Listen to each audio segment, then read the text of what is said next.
Hello, everyone. If you just came from lesson 1, like the pre-lesson, and lesson 1 combined from Shumway, I'm actually going to be doing lesson 2 and 3 all together at the same time, just coming out probably a week later. But let's get into lesson 2 and 3 from the Shumway book.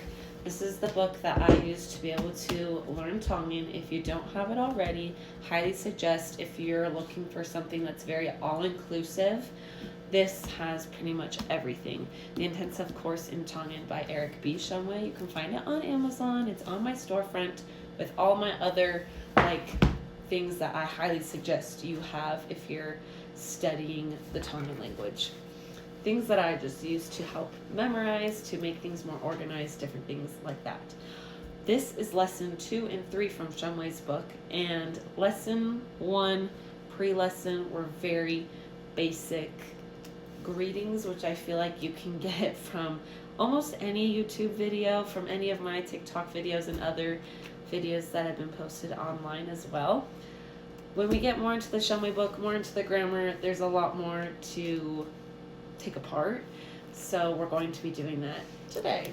This is just simple imperative. What's what you think of it? What is imperative? Imperative is command. So think of it as a simple command.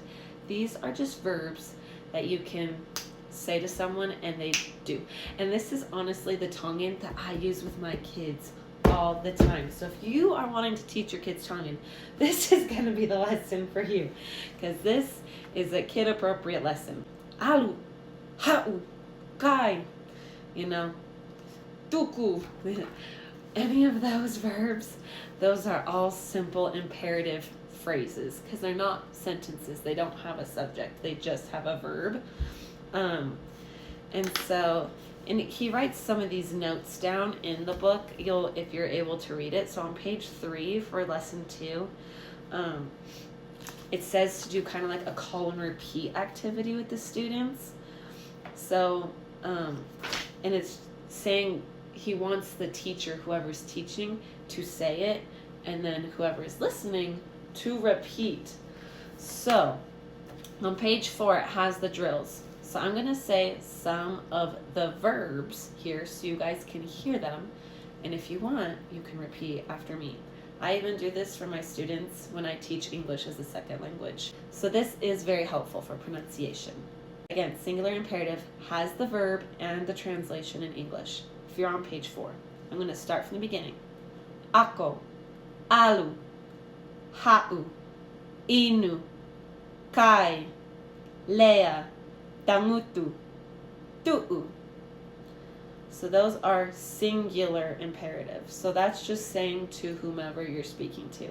When they say plural imperatives, this goes into the pronouns, which I haven't gotten into yet. I think he explains it on page 3 though, to how many people you're talking to, because in Tongan, when you say you, it specifies if you're talking to one person, 2 people, or more than 3 people.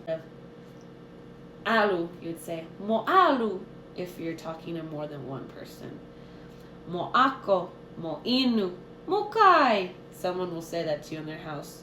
You eat, mo kai, mo lea, mo omai, mo tangutu, mo tu'u.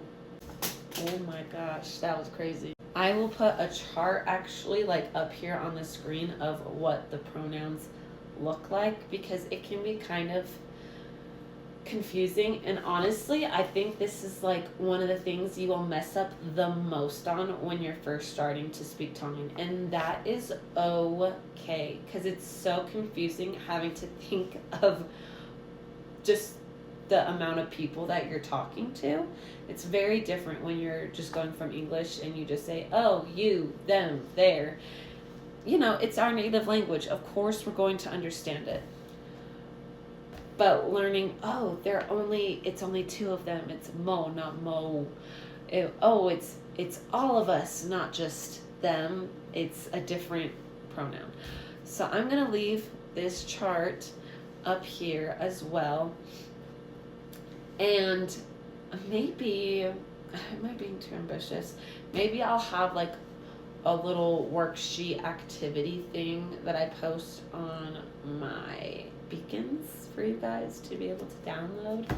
That would be cool, even if it's, I don't know if it has to cost any money.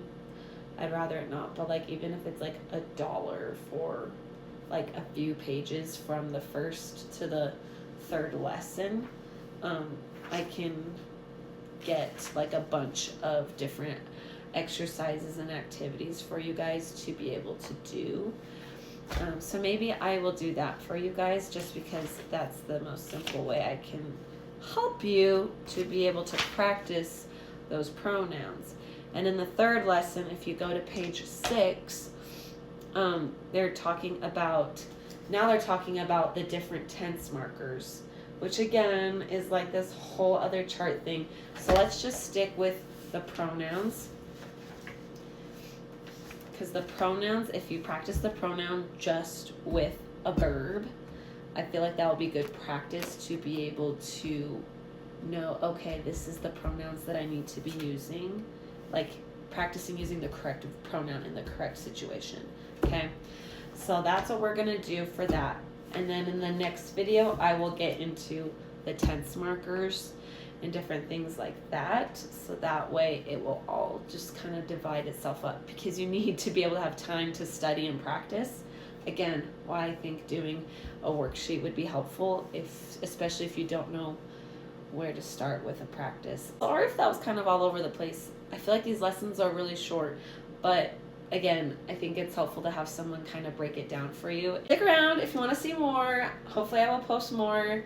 I will post my next video in the next week of lesson 3, again, which is the tense markers. It looks like it's just the past tense, and a subject pronoun, which again is just the pronoun that I'm going to be going over.